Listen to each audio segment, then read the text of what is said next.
welcome to Easy Indian Recipes 1K. இன்னைக்கு நம்ம இன்ஸ்டன்ட்டா பண்ணக்கூடிய கொத்தமல்லி தொக்கு அதாவது ஊர்கா அதான் பார்க்க போறோம். இது செம்ம டேஸ்டியான ரொம்ப ஃப்ளேவர்ஃபுல்லான ஒரு ரெசிபி தான் இது. இது பிகினர்ஸ்க்கு கூட ரொம்ப ஈஸியா பண்ணிடலாம். இப்போ நம்ம என்ன பண்ண போறோம்னா ஜஸ்ட் ஒரு சொட்டு ஒரு 1/2 டீஸ்பூன் ஆயில் போட்டுருக்கோம். அதுல கொஞ்சமா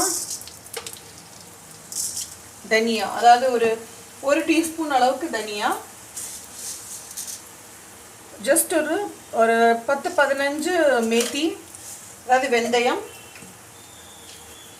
ஒரு 2 டீஸ்பூன்ஸ் வந்து நான் சனா தால் கடலை பருப்பு சேர்த்துருக்கேன். அதே மாதிரி ஒரு 2 டீஸ்பூன்ஸ் உரத் தால் அதாவது உளுத்தம் பருப்பு சேர்த்துருக்கேன். ஜஸ்ட் ஒரு 1/4 டீஸ்பூன் ஜீரகம். இது எல்லாமே நல்லா பொன்னிறமா வறுபடணும்.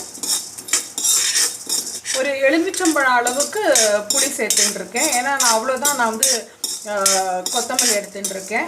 ஒரு கட்டு தான், மீடியம் சைஸ் ஒரு கட்டு எடுத்துட்டுருக்கேன். அப்புறம் தேவையான அளவுக்கு நம்ம காரத்துக்கு ரெட் சில்லி சேர்த்துக்கலாம். இது நல்லா வறுபட்டாச்சு. இதை ஒரு பிளேட்டுக்கு ட்ரான்ஸ்ஃபர் பண்ணிடலாம்.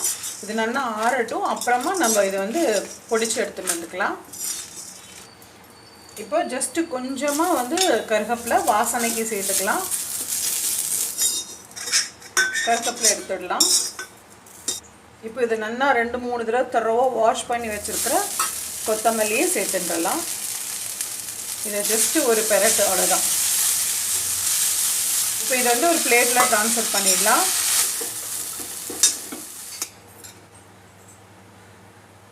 நல்லெண்ணெய் எடுத்துக்கலாம் நம்ம. இப்போ இதில் கடுகு பொரியட்டும். இதில் பெருங்காயம் சேர்த்துக்கலாம். இப்போ நம்ம அரைச்சுன்னு வந்திருக்கிற இந்த பேஸ்ட்டையும் சேர்த்துட்டு இதுக்கு தேவையான சால்ட் சேர்த்துக்கலாம். இந்த மிக்ஸை வந்து நம்ம ஒரு 5 to 10 மினிட்ஸ் நல்லா வந்து மீடியம் ஃப்ளேமில் வச்சு வதக்கினாக்கா நமக்கு ஒரு சூப்பர் டேஸ்டியான கொத்தமல்லி தொக்கு ஊறுகாய் ரெடி. இப்போ இது வந்து நல்லா வதங்கியாச்சு. இதில் ஜஸ்ட்டு இது வந்து ஆப்ஷனல் தான், நாட்டு சர்க்கரை நான் சேர்க்குறேன். ஏன்னா இந்த புளி போட்ட எந்த டிஷ்ஷுக்குமே வந்து நம்ம கொஞ்சம் வெல்லம் சேர்த்துருந்தோன்னா அந்த உப்பு காரம் புளிப்பு எல்லா டேஸ்ட்டையும் அது பேலன்ஸ் பண்ணி கொடுக்குன்னு சொல்லுவாள். இந்த நம்ம எண்ணெய் போட்டோம் இல்லையா, அந்த எண்ணெய் எல்லாம் கொஞ்சம் கொஞ்சம் கக்க ஆரம்பிச்சாச்சு. ஸோ நம்மளோட கொத்தமல்லி தொக்கு ரெடி ஆகிடுது. இதுதான் அதோட இண்டிகேஷன்.